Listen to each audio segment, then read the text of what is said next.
So the next exercise in our group of intense lower abdominal exercises is the single leg straight stretch. The difference between the single leg stretch and the single leg straight stretch is the straight. That's our straight leg position. It's okay if you can't keep your leg perfectly straight throughout the exercise. You're allowed to have a slight bend in your knee. But you have to have the flat back position. That's really important throughout all of these exercises. Activating your powerhouse is also a central point in all of the Pilates exercises. If you don't know how to do that yet, revert back to my earlier video and check out how to activate properly your powerhouse. So let's get started. Laying down on your back. Before we actually do this exercise, I want to give my hamstrings a quick little stretch. So I'm going to lift one leg up towards the sky, hold as high as possible up that leg, and try to straighten that knee as straight as I can get it. It's okay if you have a slight bend in your knee, don't worry about it.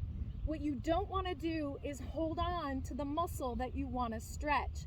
That's counterproductive. So I want to hold as high up as possible, giving my hamstrings in the back of my leg a nice little stretch. And it's quick, it's like maybe 5 to 10 seconds, not longer. Switch the other leg, stretch and come up, and release.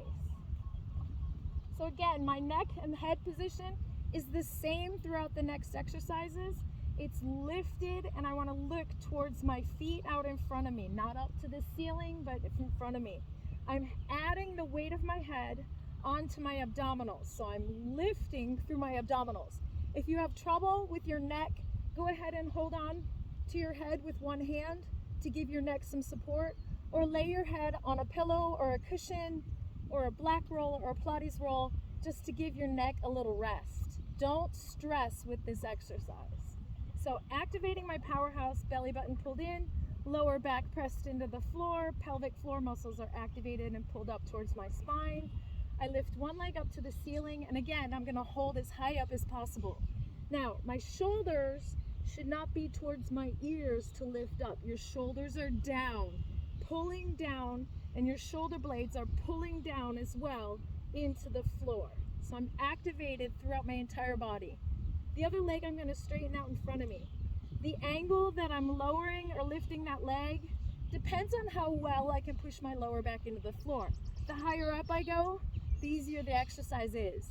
The farther forward I go with that leg, the more difficult. Train in the position that feels good to you, that's not too difficult.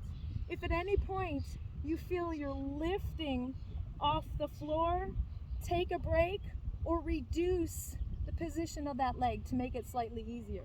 Okay, this is another 10-second exercise. I'm going to scissor my legs to switch. Inhale one leg, exhale the other. Inhale, exhale. Inhale, exhale, inhale, exhale.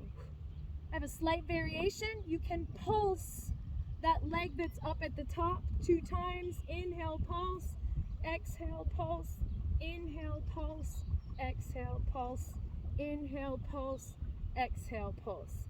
Now, if you need to take a break with your neck muscles, hold on with one hand. The other hand's still working. It's inhale, pulse, exhale, inhale, exhale, inhale, exhale, and relax. You're switching 5 times. Have fun training. See you next time.